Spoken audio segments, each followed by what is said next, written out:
Okay, so as I already announced before the break, the purpose of having, if you like, a panel at the end with our experts who make presentations over the past couple of days is mainly to really get you involved and get your questions, but also to kind of dig deeper into some of the topics that were mentioned here before.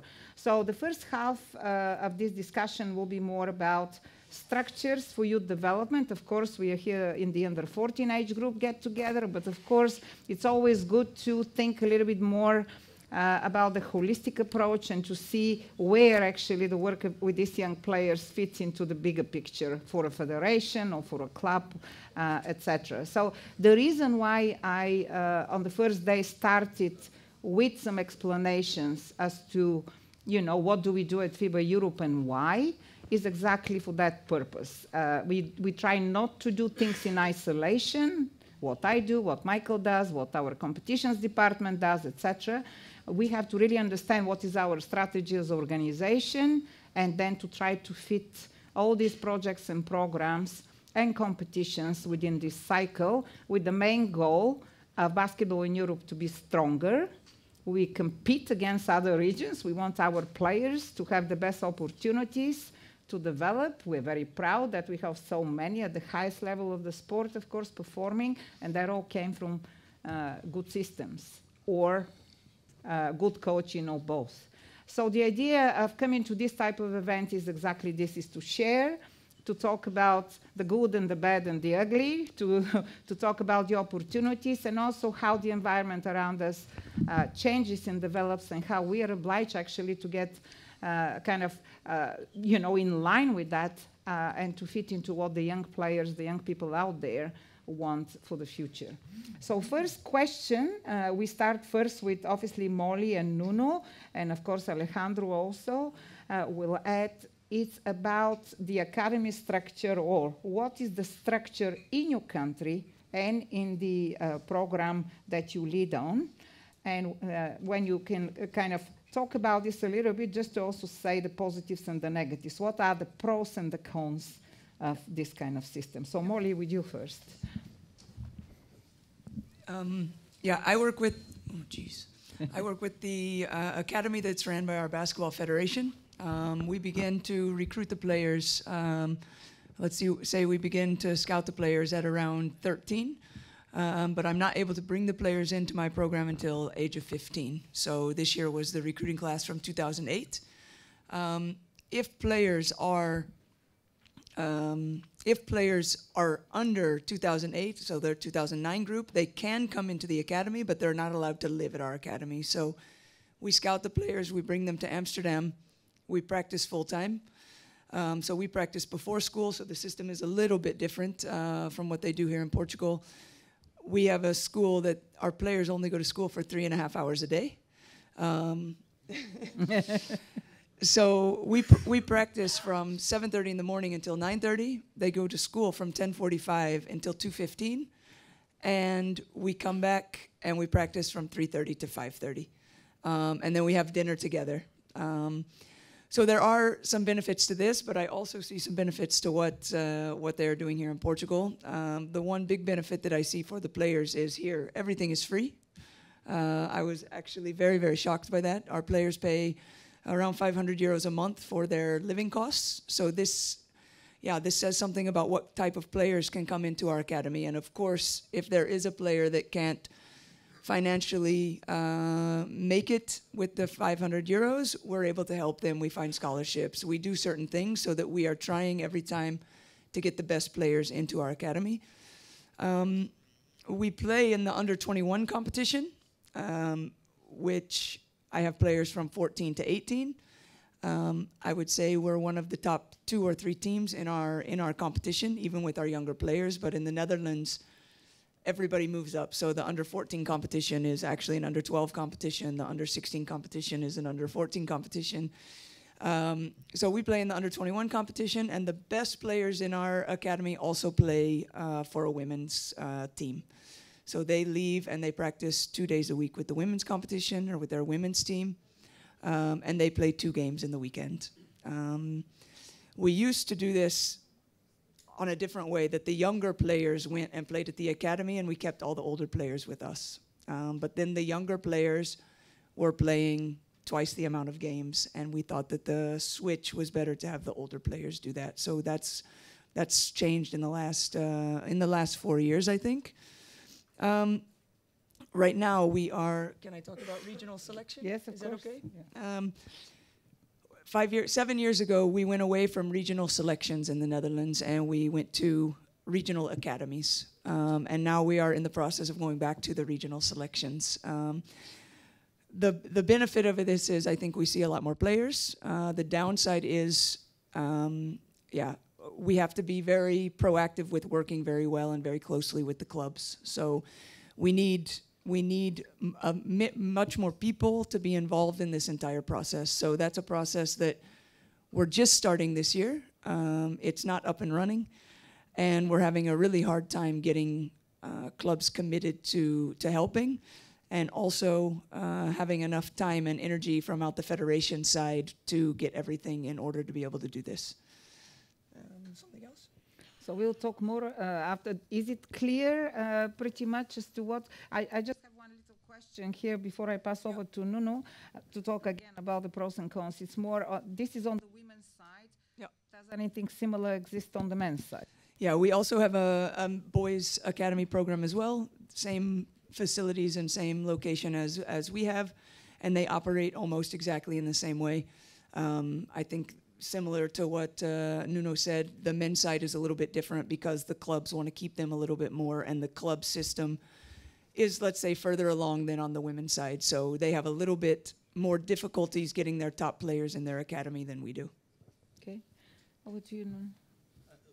What I want to say is, hello. Yeah. It's not like I told several times there. It's not a perfect process, but let's join Netherlands and Portugal, because now our CNT, our academy, is for free. I want this 3 hours and a half that you have, the players on schools. That's a really good thing. I think Mariana Kostrokova, that is running the training center, or André Cardoso, that was also, they starting, this is a perfect, because we have more time to spend with the kids. So like I told, it's the model, it's improving. The government gave that WAR system that we are improving on that school schedule. But this is really important. What I didn't understand, and I wanted to understand, and also from other federations to understand, they don't sleep at the academy. They go and get We have an apartment complex where they stay all week long. So they have an apartment that they're moved into for the entire year. So from the 1st of August until the 31st of July, this is their apartment that they rent. It's in a bigger apartment complex, and it is within the complex we have 6 top sport hallways. We're mixed with baseball, softball, men's and women's basketball, swimmers, gymnasts, and so it's not 12 basketball players on one hallway. We're mixed with male, with female. This is a little bit of a thing that we've had a lot of discussions about in the past. But it actually goes very, very well. So they live there, and most of them go home. We play our games on Friday nights. Most of the time, our home games. And I'm very adamant about they need to go home for 2 days in the weekend, if that's possible. Sometimes we play on Saturday or Sunday, and I still want them to go home, and then they travel to the game from there, and their parents have to bring them. Otherwise, they all have to come back to Amsterdam to travel together. Okay. Yeah. And because one of our main issue is the school schedule. Okay, for us, for you to understand, we have players that they have 6 hours, 7 hours a day, not on Wednesdays and Fridays, because Fridays they go home and we can adapt the schedule. And Wednesday they have more free on the afternoon. But let's imagine Mondays, Tuesdays, and Thursdays they have 6, 7 hours of and never less than 5 hours a day. So it's not easy, and we have, like I told, we have to make it compatible with the municipality and with the availability of the gym, because it's not our gym, okay, and it's not an easy task. Yeah, our school system, I must say, the benefit is they go for 3.5 hours. The downside is very much that they are required to do a lot of work on their own. And for some players, this works really well. And for other players, this is really, really difficult. It also means that they don't have all of their lessons every week. So they're forced to self-teach in a lot of lessons. And if somebody comes into their first year and they've never had economy at their old school and they have to take economy all of a sudden. I have one of my girls that has business economy. She's like, I don't even know what business economy is, and I've had to teach myself the whole first 8 weeks actually of the lesson. So there are benefits, but also downsides to 3.5 hours. But we're able to go 3.5 hours because they're only required to take the classes that they need for their exams. So all of the physical education, they don't have to take that. So only the classes that they have within their national exams, they're required to take. So Nuno, here is for both of you. This is obviously a government type of program, which is more centralized since you have so many other sports. In Portugal, is basketball the only sport that has this setup, or are there other federations that do the same? For the collective sports, okay, team sports, we are the only federation that has this kind of structure. Of course, in football, the clubs, they have much more. If you see Benfica or Sporting or most of the first league, they have this kind of academies. So they will pick up players, okay? It's completely different. They have their own sports camp for football, okay? But we here at Carjamor, near here, we are on Olympic Center. It's not a new thing, okay? It's not a new thing. It's I think they have to start building other kinds of rooms, and because that has 30 years more, so they are not adapt. So everything is improving, but there on the Olympic Center, they have really good facilities for Olympic sports, individual sports, and some of the sport players on they go for Olympics. They are there, and we see them on TV after some years. So they make their program there, and then they go for Olympic. Yeah. Okay, but for a sports team, we are the only. But football is ahead of everything here. But it's not.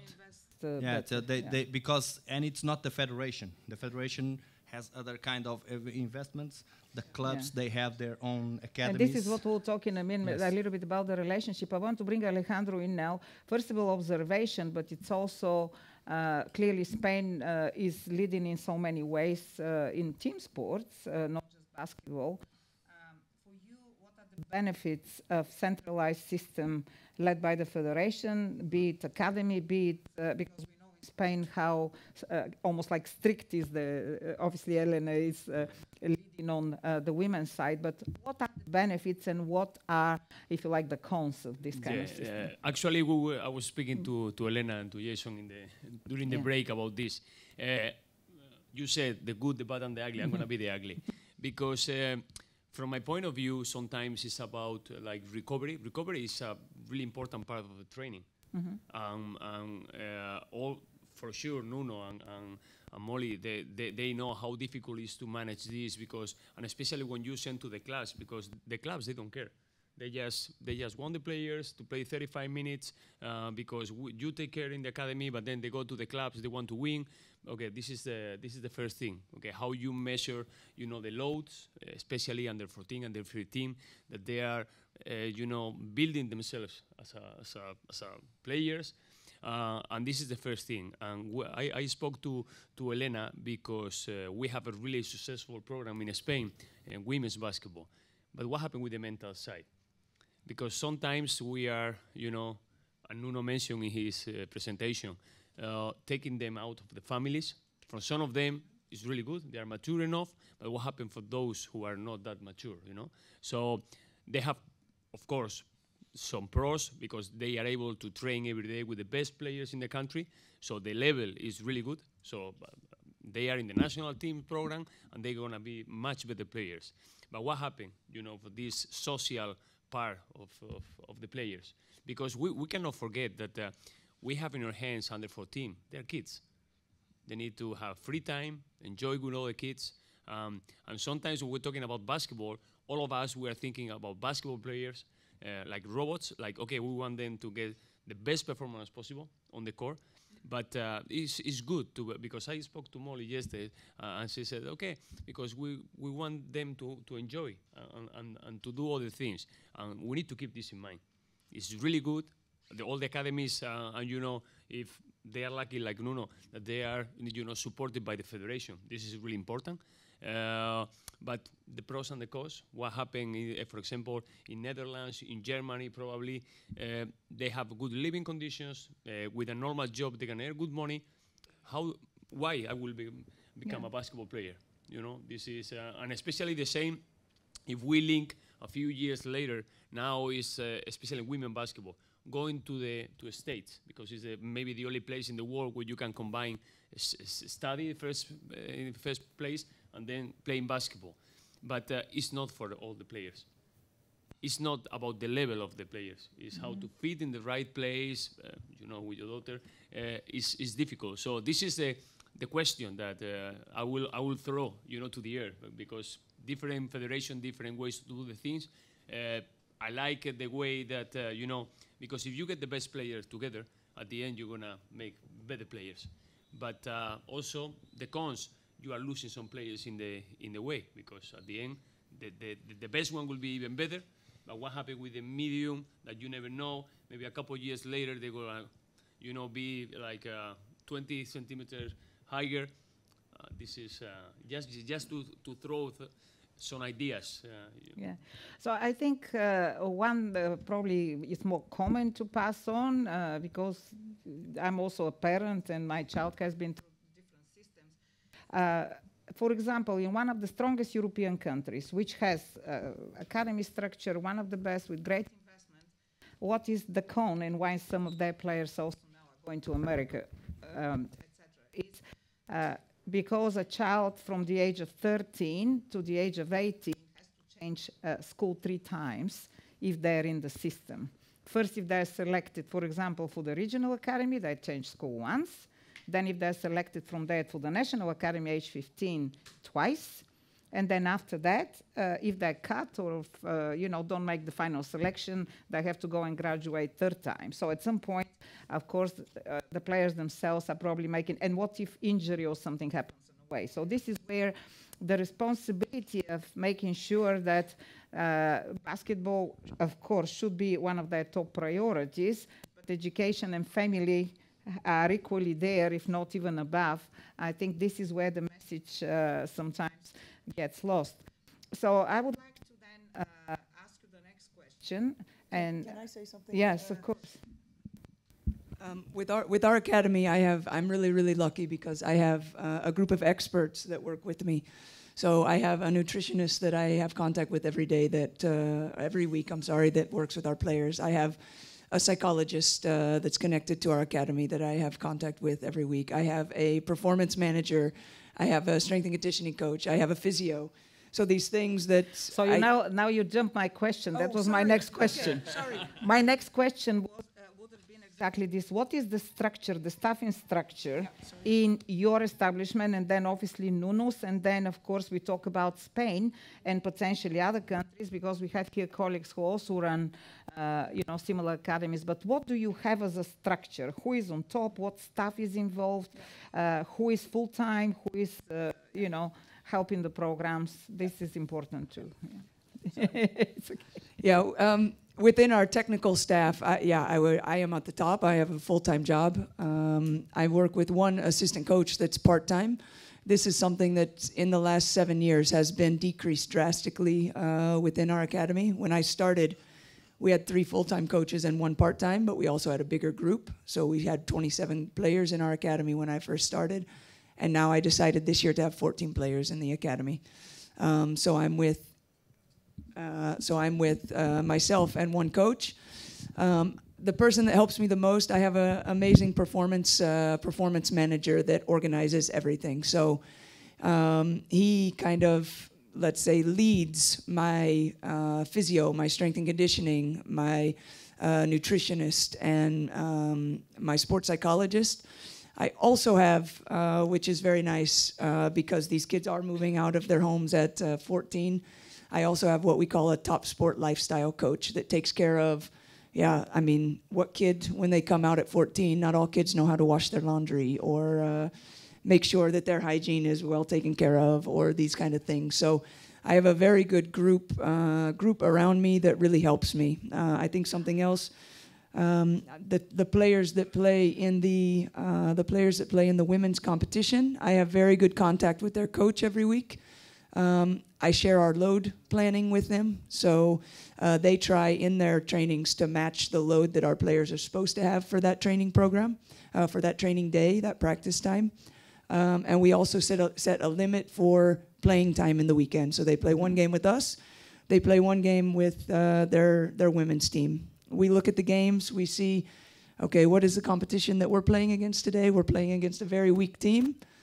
Maybe one of these players doesn't even need to play with us. If she gets an opportunity to play 30 minutes by the women's first division team, go. I'm totally okay with that. I can give more playing time to my younger players that sometimes don't get as many chances in tough games. So I think that's really important, especially for the players that play in double competitions, that you have a good contact. So while those 2 coaches are not in my staff, I do have very good working relationships with them to make sure we're not overloading the players and that we're taking care of them, not only on the basketball side, but also on the mental side, and also making sure they're getting enough time off. So I think, 2 of my players play and they have to travel a lot.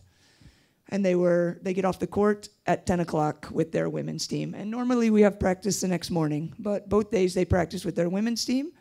They get the morning off with us. And we make those practices up. We still make them up, but we make them up at a later time. So Thursday morning, we're usually free, but those players come in and practice with us. So it's really a moving system, and every 2 months we evaluate and see how things are going. Okay. And Nuno, the structure? Okay. Like I told you, on paper, this is well done and it works. We do everything, it's there, but sometimes it's not completely perfect. If it was perfect, we were fight for medals every European championship, and it's not like that. So we have on each academy we have 3 coaches that on every practices. So they are there, and we have a physiotherapist always. So we have 4 persons at every practices. At the academy. We have a performance coach, but that performance coach evaluates the kids from time to time, go make evaluation and give information to those coaches that they run the program, they go for the strength conditional program. So he's not there every day. He goes 15 days in 15 days, 1 month to month. Okay.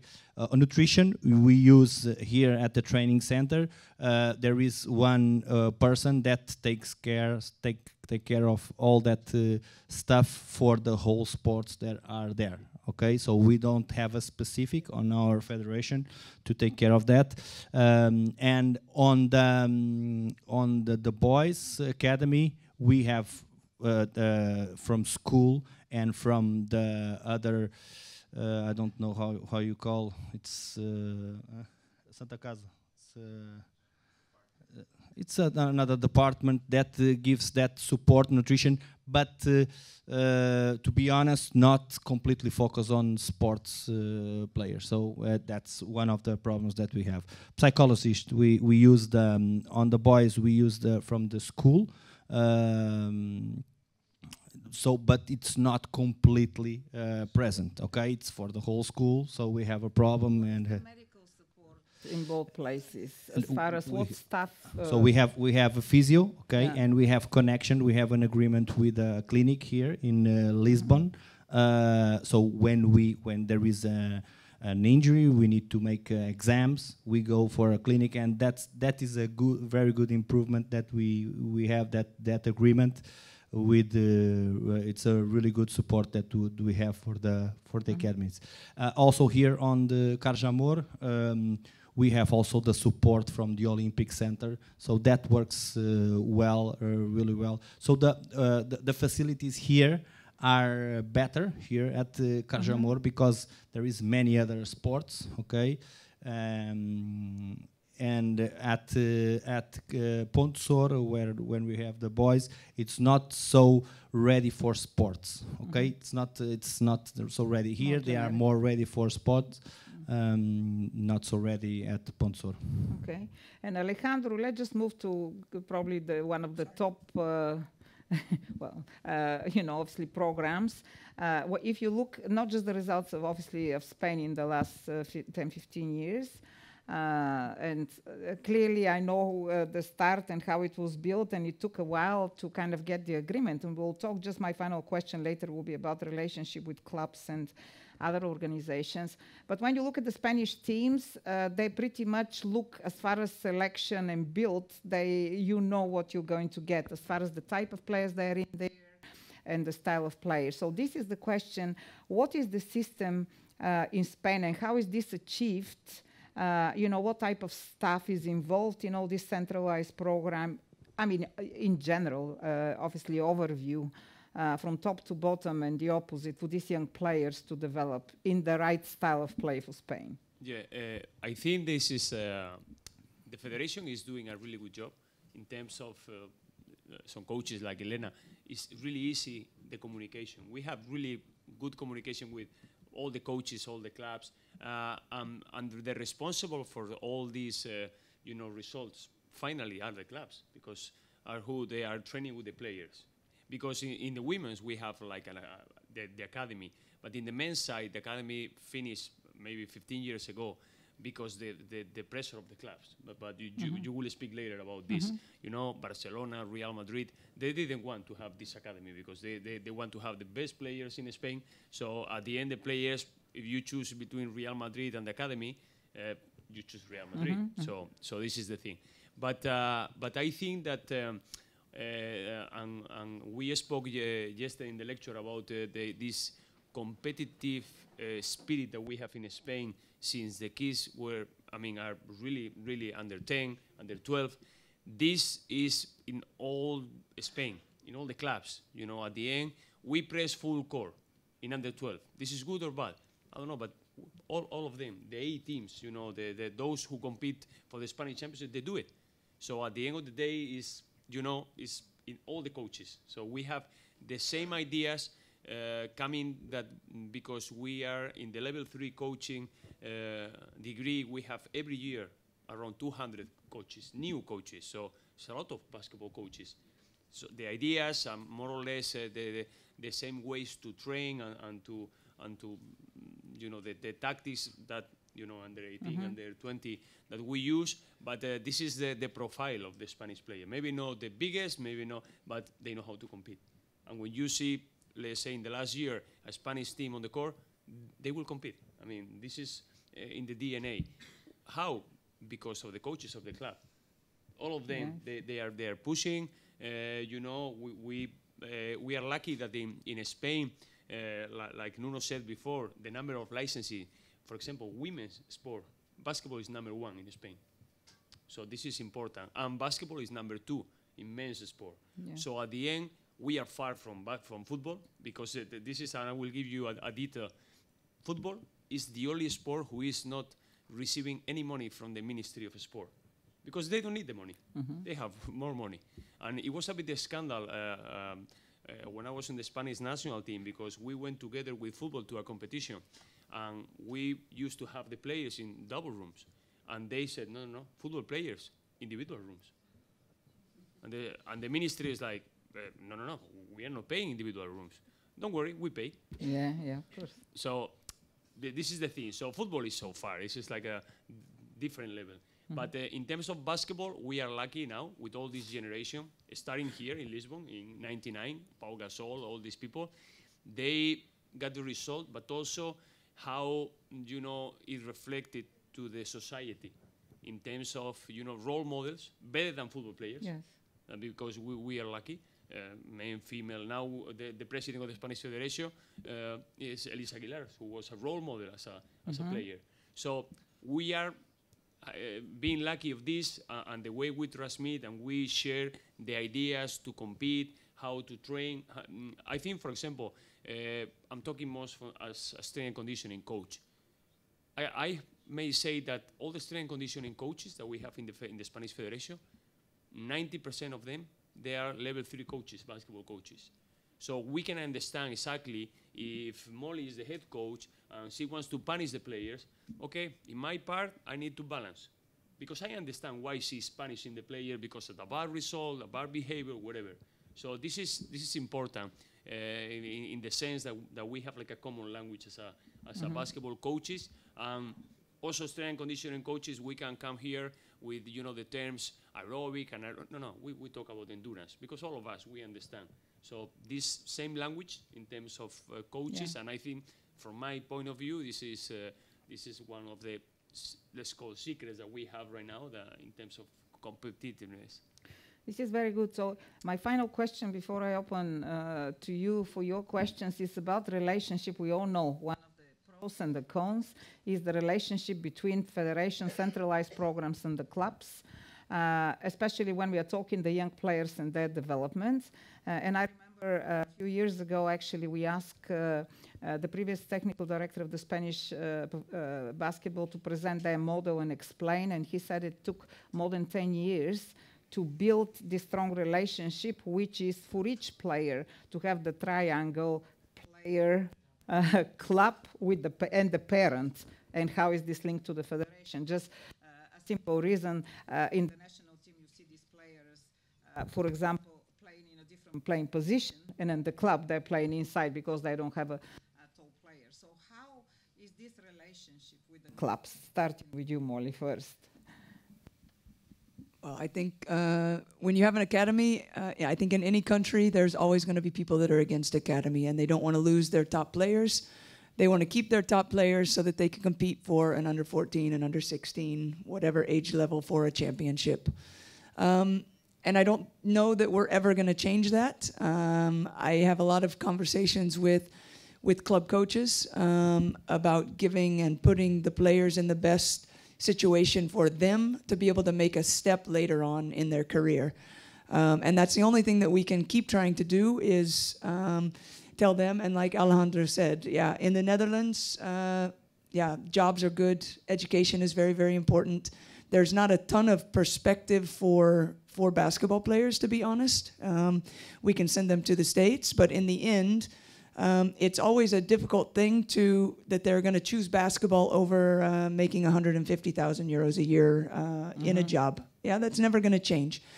But I think the ones that really want to be basketball players, the clubs, we stay in constant communication with the clubs about increasing their opportunities. And for 90, 95, 98% of the clubs in the Netherlands, we have the best opportunity for their players to be in. There's a lot of clubs that would like us to go to the Portuguese system, that we become a training facility, and that they go back into the clubs to play games. This is, I think for the club situation, this is what they see as the ideal situation. I see a downside to that because of the style of play. And I think if I go and I see an under 16 team playing 40 minutes of zone, it doesn't make me very happy as an academy coach and thinking about sending my players back into that club system. But I think that's something that you can manage maybe with finding certain clubs that you're going to work with, and this is what I want to do, and saying, okay, we want this player to come play for you, or that's fine if they train with us and play with you, but then you have to play in this way. And clubs, I think it's really important that we're able to communicate with clubs our vision for the national team, and if they want their players to play in a national team system, it's really important that they're able to do certain things.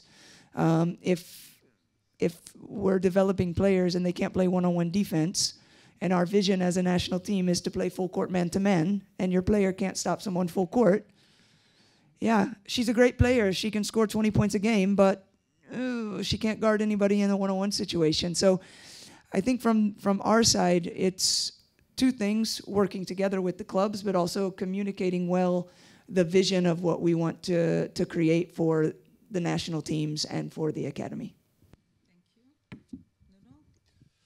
Okay, for the national teams, we don't have problems. The only problem is that everybody thinks that their players are better and want to go to the final roster. So I believe that is everybody's on every federation.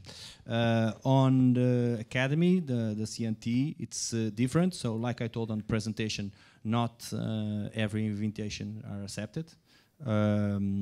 Because some of the players want to stay at the clubs, and the club also press them to stay there to compete and stay with them.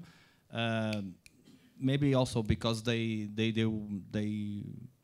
think and they do a good job, most of them.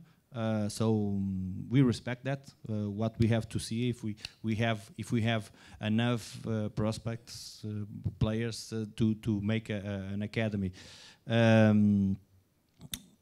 One of the issues that we have, and I show you the schedule of the week, is so they go home on weekends, on Fridays they practice for the club, and they have a game.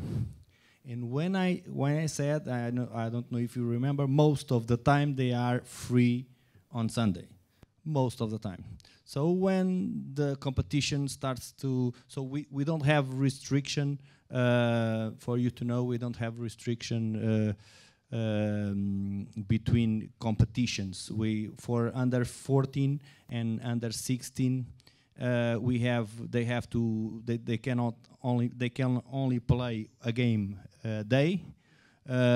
From under 18 to senior, they don't have any restriction. Okay, so what happens sometimes is they play more than one game a week, and if we do this 1 week, it's not good.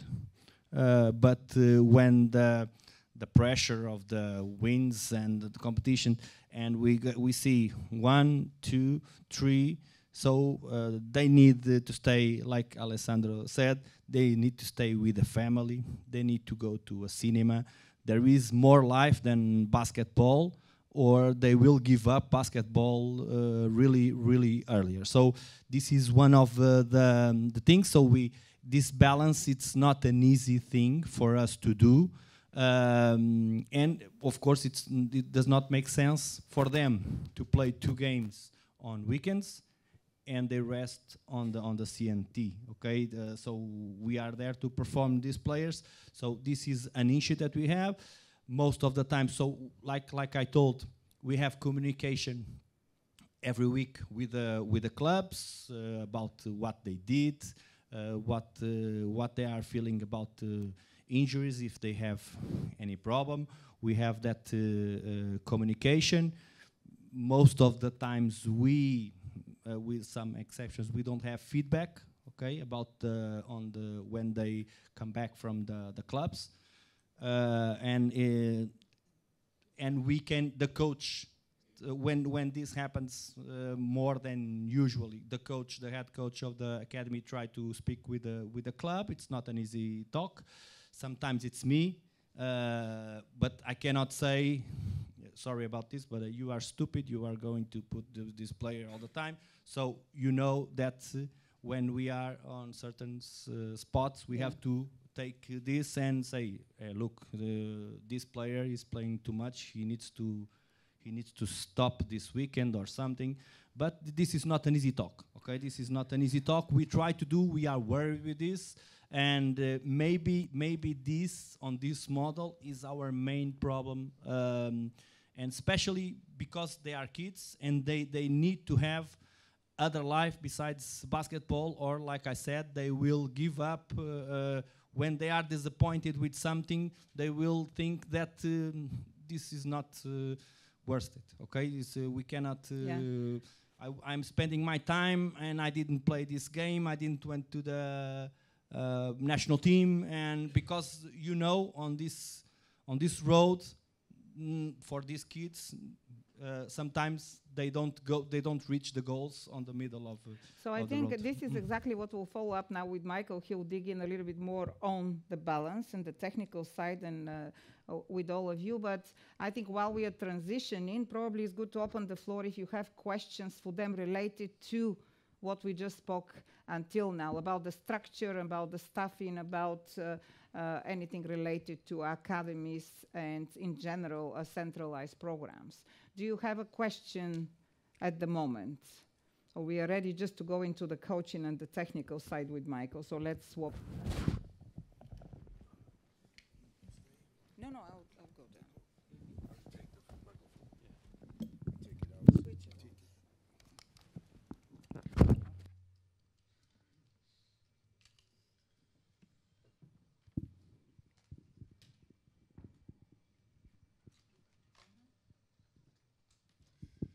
So thank you, and as we have 80% coaches here, or even more, let's put this more technical and a little bit coaching side, and I want to start this by addressing you again, because as what we are hearing now, we can build structures, academies, clubs, how do they work together?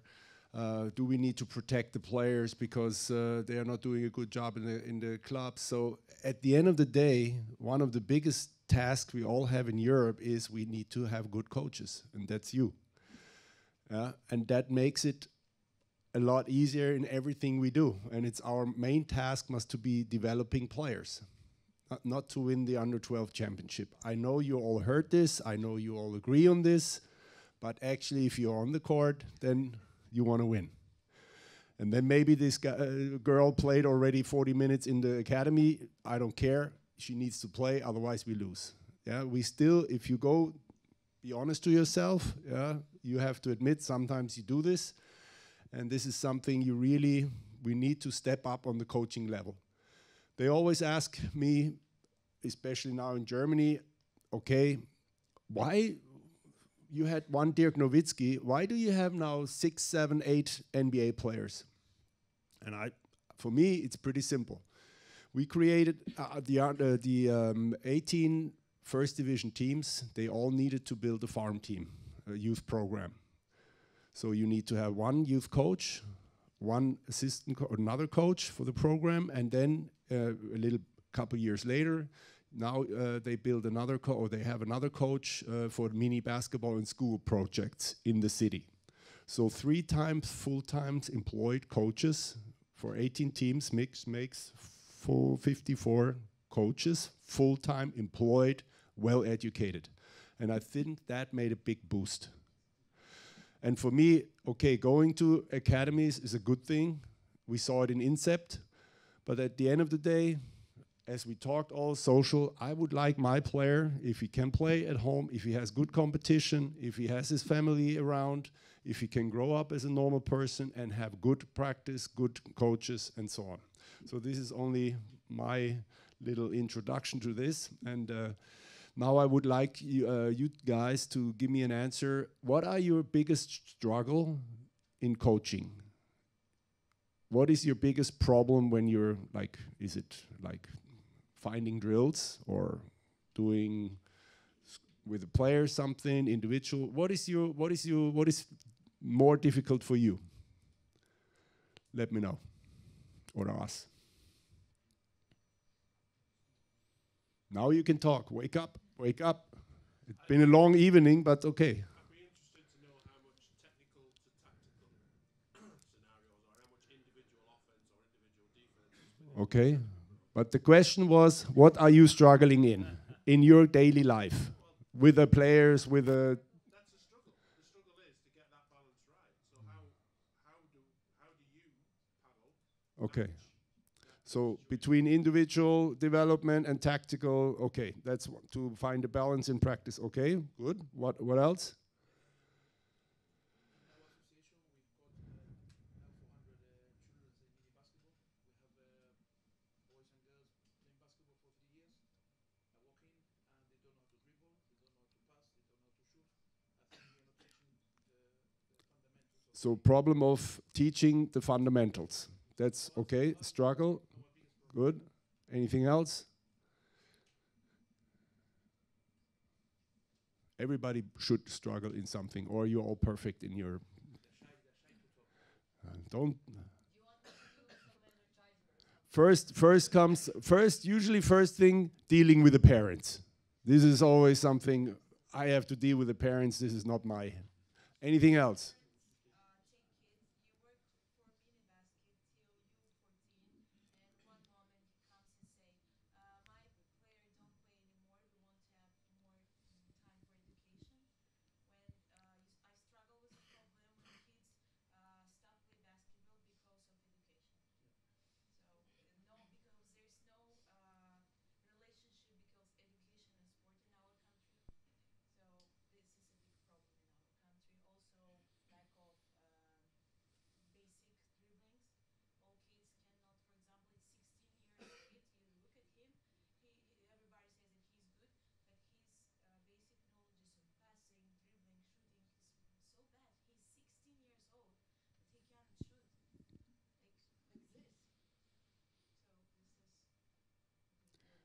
So again, also individual practice, individual techniques, okay?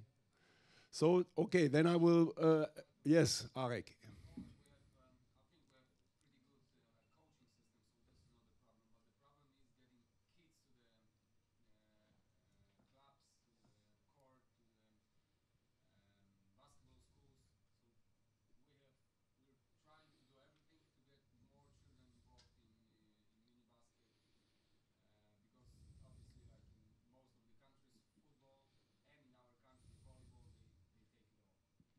Is that really a problem for most of the countries to get the players, or if you do actions that they come?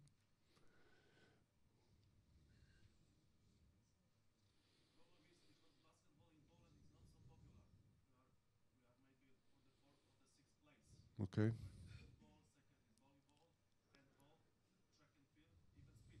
Okay. So, okay, then let me ask you a question. How many of you in your, when you work with your team, how many of you do a season planning? Season planning.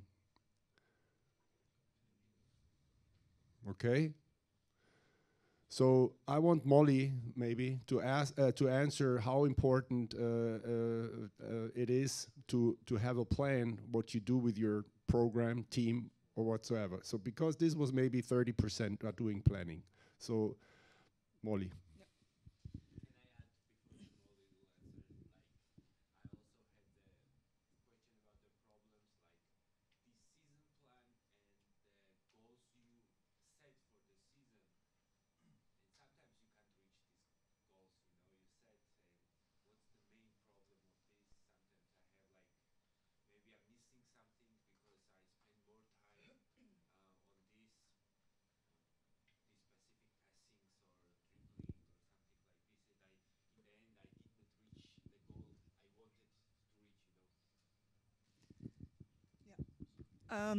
Yeah, with my program, I do two different kinds of plans, actually. I do a team plan and individual plan. Individual plan, I try to make for each player really specialized individual training and a plan for that. It's become a little bit more difficult to execute because I'm alone as a full-time I'm a full-time coach still, so I know there's many more problems than me being a full-time coach, but having individual practices now has changed. Let's put it that way. It's different than having 4 full-time coaches. And then I do a team plan. In my team plan, I work out the whole year what I want to do in the 4 phases of the game. So transition defense, transition offense, half court defense, half court offense. I put in exactly what I want to do, and I split the season into 3 blocks, actually. And what I want to get out of those 3 blocks, or where I want to go with those 3 blocks.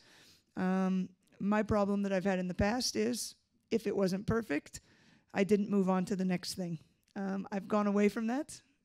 I've learned from this, and now I still keep it as a secondary thing that I continue to work on, because I think for 2 reasons. I think we have to evolve into something different that we want to work on, and I think that the players become bored with working on the same thing for too long, and this is where I found myself in problems before.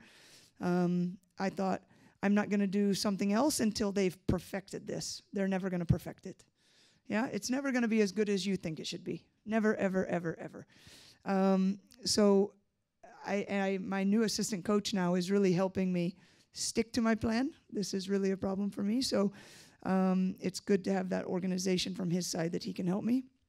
And then I also work out of 3-week blocks. So within my big blocks that I have for the season, I break things down really into 3-week segments. And at the end of every 3-week segment, I evaluate and see, okay, I think Alejandro said it yesterday, if something was going well 3 weeks ago, what was I doing 3 weeks ago? Why was that going well?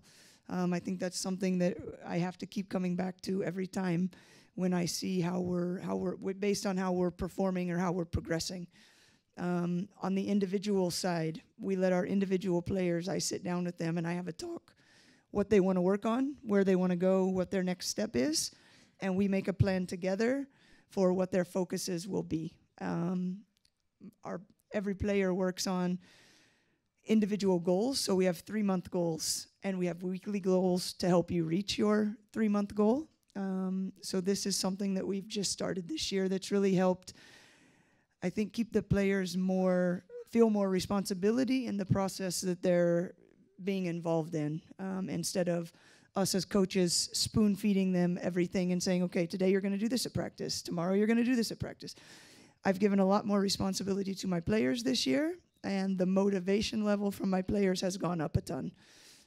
That's something that at the end of last season, I sat down with our sports psychologist, and we decided that something needed to change as far as our players' motivation, and this is how I did it. I took a step back, as far as I can be kind of a crazy coach sometimes.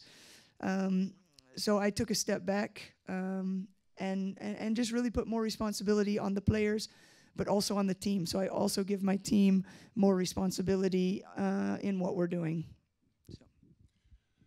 Alejandro, so again, as we saw, not so many do planning. So please tell us why planning is so important, and how do you do it? Okay, I'm really shocked. You all have a plan in life, right? When you are coaching, is the same. So what is the meaning of plan? Planning in basketball is to know where you want to go, what you want to achieve. Because probably, if you are with some basketball coaches having a coffee, a beer, hey, how are you? We lost the other day, 2-6, 6-3. We are third. We try to get to the Final Four. It's always about the result. But how many of you evaluate every second week, every third week? What was the process? From you as a coach, it's like, okay, results is important. We all want to win. But at the same time, you need to be and trying to evaluate your training sessions in terms of, I try during this month to make my players to be able, to do the what we want to do in terms of spacing, in terms of defense, whatever. Did we achieve in these 3 weeks our goal? If we win or we lose, sometimes you win, you lose is because the other team. It's not because of your team, if you are better or bad. But reevaluate yourself. This player, he's the same player 3 weeks after? Because I told you yesterday, what is training? What is coaching for you? Is to make your players and your team better. Because if they play the same, you just show up for the games. Play 5-on-5, enjoy, have fun, and then you just show up for the game. So I really and being what is planning is the first thing you have to do, is to know where you want to go in terms of results and also in terms to give something to your players. How far I want to get. Okay, goals. Your colleague said, oh, because we don't achieve the goals. Okay, you need to be realistic. And sometimes you never achieve the goals. But you need to put, in the calendar every month what you want to achieve. And then this is the thing that always in the courses we said, hey, you need to evaluate yourself. And you know what I'm doing now? I don't have time to coach. So sometimes I go to see my friends. I sit on the stands, okay, and I be honest. I like this. You are not time efficient. You should do this. What do you want to achieve with this player? After 3 months, I come back. This player is not able to play with the left hand, the pick and roll. So what happened? Because you need to make your players better. So I think this is clear. And as Michael said, you are responsible for the result in your national federation because you are coaching your teams. And the result of the Spanish Federation, the coaches from every local team. This is the most important thing. So you have in your hands, the players. And if you want to be a better coach, you should have results. But at the same time, you should have your personal branding. Why you are good at this? Because you evaluate yourself, you do something else that the rest of the coaches don't know how to do it. But you are lucky you are here. You listen to Nuno, to Molly, to Michael. So take this into consideration. You are really, really lucky. I am really lucky to be here, just to spend time with you, to have some conversation in the breaks last night, because it's just a constant learning process. So this is what... Yes. So Nuno, also get you, how do you do it in the academy? Do you pay attention on this planning? Do you oversee this? What's your take on that? We for the academy, the most important is it's not the plan has a team. So each player is a project. So when we pick up a player, what do we want that player to be on the end of that season, on the end of the other season? So this is our main development of the player. Of course, we are a team sport. And when we are team sports, we have to put also tactical situations growing from, and also the important thing is that competition on practice, the opposition of defender or the offensive player. So we have to practice all the time this kind of development, so individual development, but not only alone, and so try to build the player sports ability to play this game. Okay, super. Also, maybe to consider, okay, planning, it is very difficult, to be honest. Yeah, because you need some knowledge which you didn't learn in practice, or you saw when you were a player, you had the drills, or you know what you do, or because it's really, you need to spend some time on it. You need to fix the goals. Maybe even it's your personality. Now, if you don't have a planning and you're an offensive coach, you spend 80% of your time whatever play offense, and then because defense, it's not so much. I'm not so good in defense, but that's not. Yeah, then you have to work on it. You cannot just leave it out, and you need to spend all the time because you want to develop the player, not yourself. So now to finish this topic, I want the last because we want to, of course, answer the question. So how would be the ratio individual practice or individual development towards team tactical, team approach, team building in this sense of playing, and maybe also within different age categories? Molly. Yeah, I already told you guys when I started my first lecture, I'm very lucky because I practice 9 times a week. So I can have 4 mornings a week. I do all individual trainings. But I also do individual training in the afternoon as well. So I would say for me, 60 to 70% of what I do in my training situations are individual. And then I go into 30 to 40% of tactical situations. I have one training a week where I know that my older players are gone. So my 4 players that play at their clubs, then I have a team full of younger players. And those are the moments that I work with them on situations tactically where they really need to develop on. So I'm lucky in that I do have one day with a different group because, a part of coaching is keeping, I have a big group. I have a big age group. So I have from under 15 to under 19, actually. So they're not all at the same spot, but we all do play in the same team together. So this is, for me, one of the biggest adjustments that I have to make as a coach because the age group is big. I think, obviously, if I would have only under 15 players, I would spend probably 90% of my time on individual skill training and maybe even closer to 100%, to be honest, teaching really the basics of everything that's going on in the game. And I think as players get older, that the tactics become more important. We saw it also with Alejandro's session yesterday. That's the way it is. And I think you also have to look at your players to know what they're capable of picking up, and are they picking things up? How long do you need to stay on certain tactical areas? How much do you want to put in? For me, I work on 2 pick and roll defenses. But my transition offense and my transition defense is very, very basic. I don't get into deep tactical things there.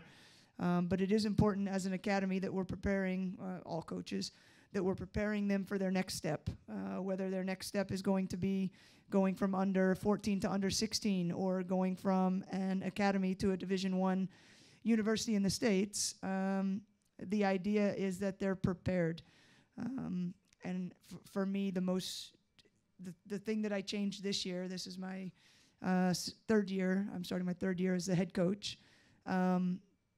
I want to make sure all of my players are playing and developing in the position that I think they're going to play at the next level. I have a lot of players that are 183 that I could very easily use actually as a 4 or a 5. But if I do that, I'm taking away from their development. So that's something that I have to keep in mind every day in order for my tactical and for my individual trainings.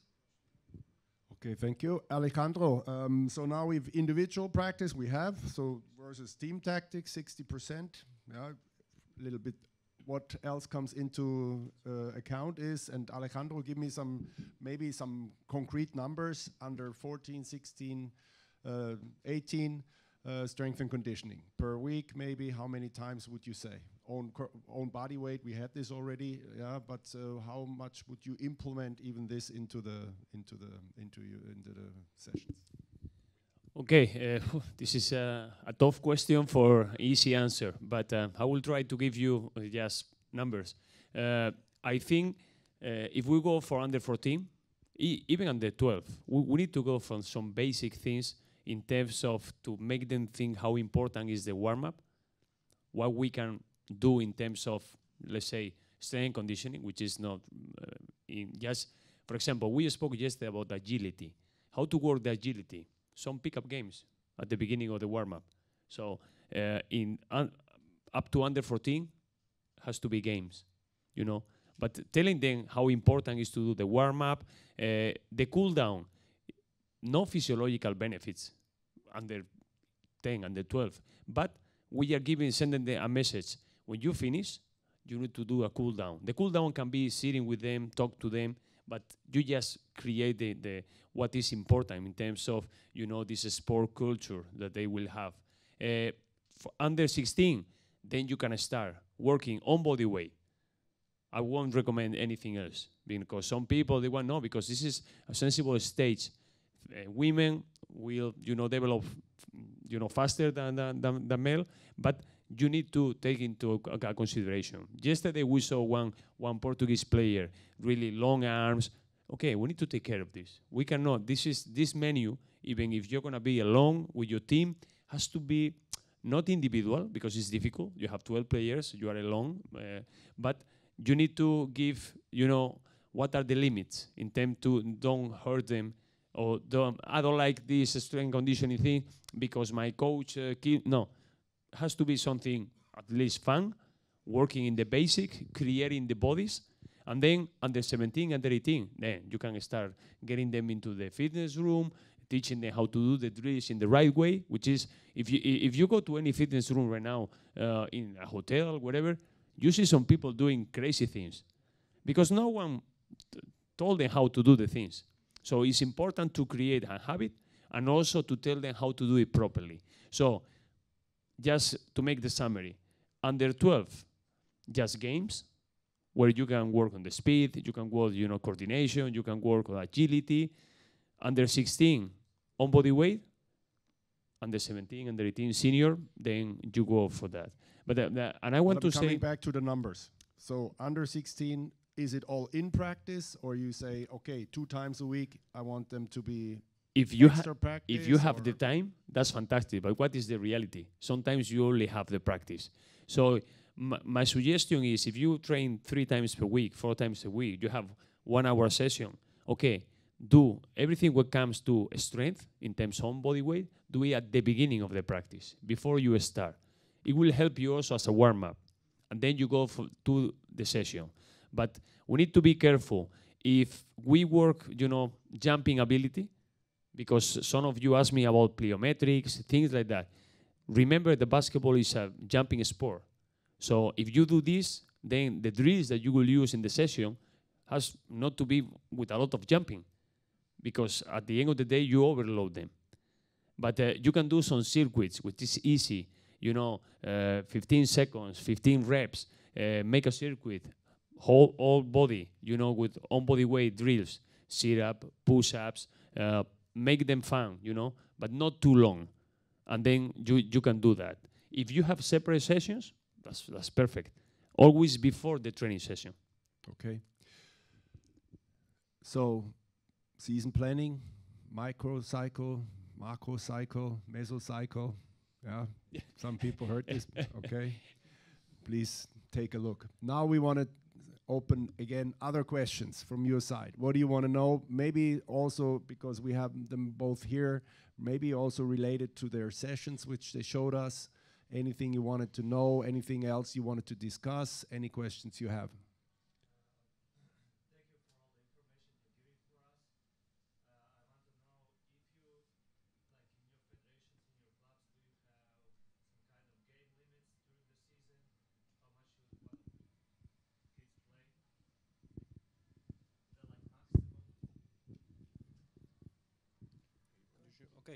Okay. Like I told you, we don't have game limits. What we have is a season, a scheduled season. Beginning of September, end of August, the clubs start working with under 14, under 12, under 16, under 18. Big regions like this one on this board, they start on the end of the competition on the end of September, okay, and they usually make 1 game a week for the kids, okay, 1 game a week. And so it's around, and then if the best team goes to national championship, so we are talking about 35, 36 games a season. We don't put limits, but that's the way that we are organized. And again, if we put more games, we are going against ourselves. Because if we say that the kids need to do more things besides basketball, if we are going to put Saturday, Sunday, or on our sports competition, regional and national, okay, the kids will not have time for that. So we are talking about 35 games, 36. We don't put the limit, but this is the normal situation. Be more specific. Which age category you want to know?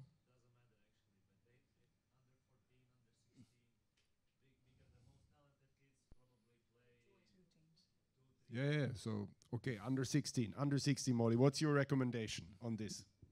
Recommendation or what our federation does? Yeah, well, now we heard a lot how things are. Maybe it's not always structured in the best way, but how would you, what's your Yeah, I think exactly what Nuno said. I think there are times when players are able to play 2 games in a weekend. But if this becomes a structural thing, I think it's really important that there's a minute limit and that also players are still having a day off during the week. So, for example, if my team, for me, if my team plays on Saturday and the 4 girls that play with senior teams play on Sunday, for example, I will always give them Monday off. They won't practice at all with me. They won't practice with the club. So I think the rest time is also something that you always have to look at based on a total load for the entire week. If I have players that are playing, like I said, we always set a minute limit for the weekend of the games that they're going to play in. But our federation does not have a restriction, and this is something that as coaches we talk about a lot because, of course, you have some players that play in 2 or 3 teams that sometimes get up around 90 games a year as an under 16. Yeah, this is for sure, I don't think anybody will argue with this. This is too many games for a 15-year-old to play, not only from a load standpoint for basketball, but also for the social part of being able to do other things. Can I add?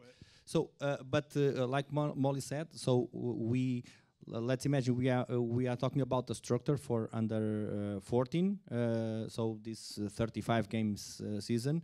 But like Molly said, the players, the good ones, especially the good ones, they play most of the times more than a game a week on the on under 16. Okay, so the competition structure has the 36, 35 game, depends of the beginning of the season on the regional association, but we believe they will not reach those 90 games, but many players reach for sure 50, 55 games a season, for sure.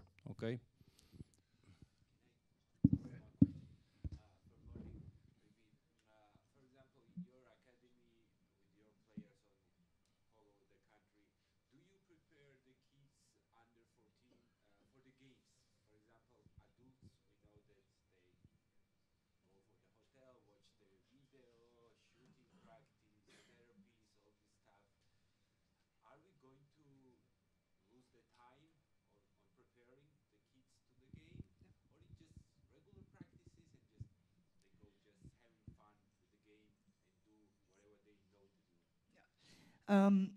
In our with my team in my academy, we during the season do not prepare for any opponents until we get to February, March. And there's 2 reasons that we start to do that.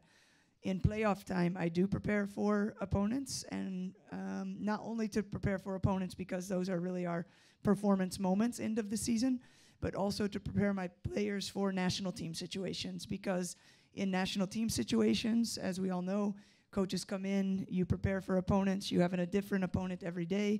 Players have to know how to adjust to a certain type of play, be ready for a zone. Right now, I have no idea what the opponent is going to do in the weekend. I don't really care. I'm very much focused on what we're doing, what my players are doing individually, and I really stick to that. In the second part of the season, we will play some of the teams for a second time, of course. Then I will take a look, but most of the time until maybe really end of the season, I will not even share this with my players, but just for me to be prepared for what's going to happen during the games.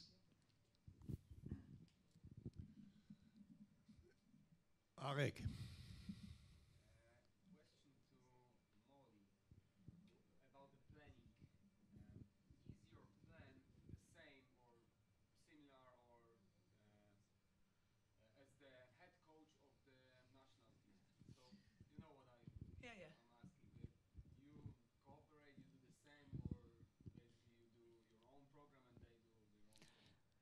In the past, with the academy, when we first started the academy, I think 13 years ago, the head coach of the national team was in charge of the academy, and everything was ran very much in one line. The head coach that was there when I first came in was also the head coach of the national team, head coach of the academy. Things were more or less ran in one line. I am not the head coach of the national team, and for our last 2 national team windows, our federation has decided to hire, let's say, I don't want to say external coaches, but coaches that aren't a part of the academy. So the last window we had a French coach that came in, and this year we have a Dutch coach, but he coaches on the men's side. So since I've taken over, there is not aligned with the national team. This is something that right now I am thinking about, but this for me has to come from from someone a little bit higher in the federation to really, I think we have to make a decision here that someone that's going to coach the women's national team has some kind of say in what's going on at the youth development level, so that you can pull that line through your entire women's program. I think that's ideal. Yes.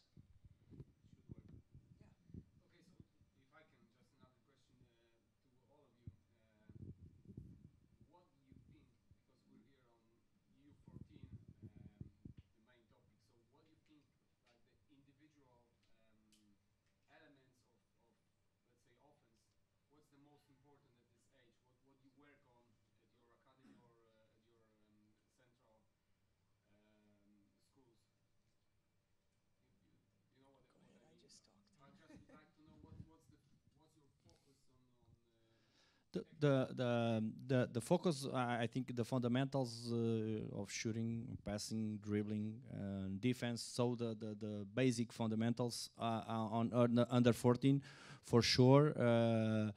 They don't. There was before there was a question of preparing the games. I don't think they need to prepare maybe on the final 4 of the championship. They must be worried what they do and with development of their players. One thing also that was a question before preparing the games. One thing, let's imagine a video system, so recording the games, and even when we record the games, it's good to record the games on under 14. Yes, not to prepare the game, but to show the player, look, your shot is not well. You should make a fake pass before you make another pass. So even this kind of situations are important. So, but on this age group, focus on development of the players. Answering your question, for me, under 14, it's everything. It's important. This is basic fundamentals. So shooting, dribbling, passing are important. Okay. And even, I mean, we all talk about individual techniques, and we have to work on it. But of course, we also have tactical approach. And one thing I would like to mention here is that we have to, and it's happening now, even on the highest level, we have to go away to teach the players to run the play. Don't make the players to learn to play and to know, because it's complicated. Yeah? And they only focus, okay, when is the right timing to start? How do I prepare? When to cut? When to, and they are preparing so hard and trying to run this play that they forget to play. Yeah, and we are not teaching, we are teaching to run the play. We should teach them to play the game, to see what the defense gives me. Don't go always there. The defense goes, I need to read the defense.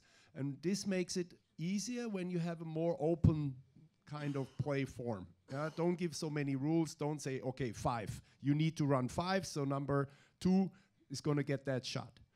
Go away from that. Try to be more open on everything you do. Another question? We have a couple more minutes we have. If you want me, just about planning, I will give you a clear example. I mean, we can speak longer, but it's not, because sometimes you may be, okay, microcycle, microcycle, but it's not about that. It's just how you put in order what you want to achieve. Because Michael just talked about, how to start with the tactics. For example, if you want to run your offensive, the first thing you have to do is how to receive the first pass, the other pass. So this is how you plan. Until you don't get in the right way this first step, you cannot go to the second step, which is maybe the second pass to the wings, whatever, in your transition offense. So the planning is just to establish an order in a simple way, how you just run with your team what you want to get in offense, on defense, in all the things. So don't get crazy about, because we speak sometimes too theoretical about microcycle, microcycle, whatever. It's just to set the pathway that you want to follow in an easy way. Last question. Anybody? Or we're done? You all still have hangover from last night, I see. I think it's lunchtime, okay? Thank you very much. I have to pass the microphone, or I will. Pleasure to pass the microphone to Katja. Thank you very much. Thank you, Mitch. Guys.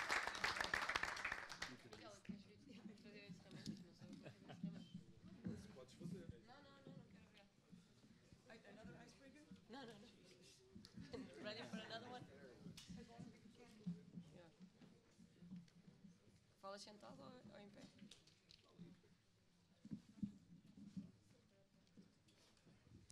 So I hope you all enjoyed this time in Portugal. And Miguel Pereira, our vice president, will say some words to close the ceremony. Hello. I'm sorry, I don't speak English very well, like all our speakers, and maybe like most of you. So I have to plan a text to say to close this under 14 get together. Dear FIBA officials, speakers, and all participants of the European National Basketball Federations in this under 14 get together. On behalf of the Basketball Federation of Portugal, I hope that this weekend was a success, despite the sound of the problems in the gym, and that the exchange of experiences and knowledge was enriching for everyone and contributes to improving work with young players and develop basketball throughout Europe. I hope you enjoy these 3 days in Portugal, despite the rain and the lack of the famous Portuguese sun. Radmila and Michael, I would like to thank FIBA again, the trust placed in the Portuguese Federation, to once again collaborate with you in organizing an event. I would also like to thank the speakers, Molly, Alejandro, Rui and Bruno, they are not here, Nuno, for your willingness to share your knowledge and experiences of such quality. In the person of Bruno, where is it? Bruno. I would also like to thank Colégio Salesianos do Estoril and its employees for providing the facilities for conference and meals and for all the collaboration provided. Thank you, Bruno.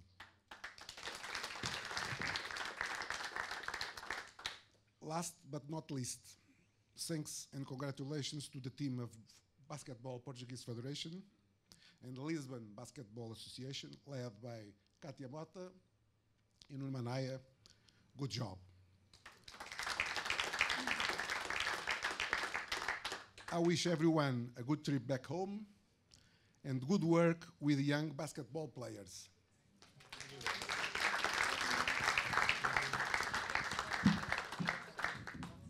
So I ask Bruno to come here, Molly, Alejandro, Nuno Manaya também, Radmila and Michael.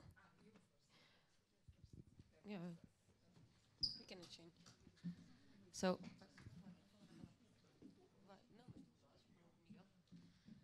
No, das primeiro. Oh, Alejandro, pega. So, we have a small gift for first to Alejandro. That's all.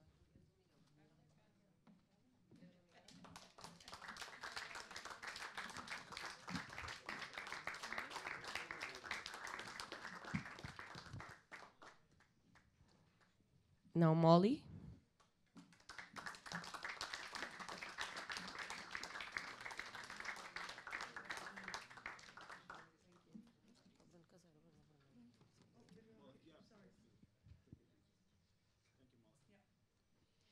Now Bruno.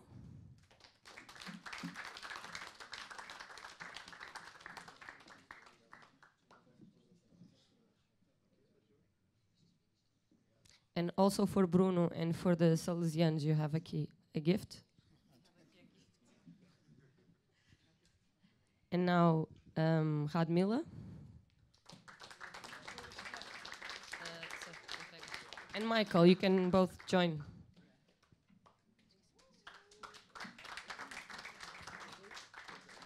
I would also like to invite Adelino and Mario to come down here, please, from the Basketball Association of Lisbon.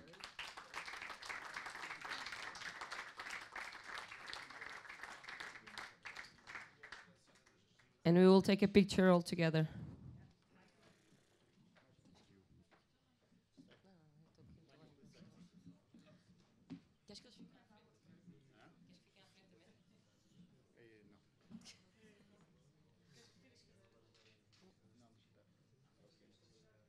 Vai ficar com a... Pode tirar o projetor, não queres? Michael, another one, Michael, because the light was on your face.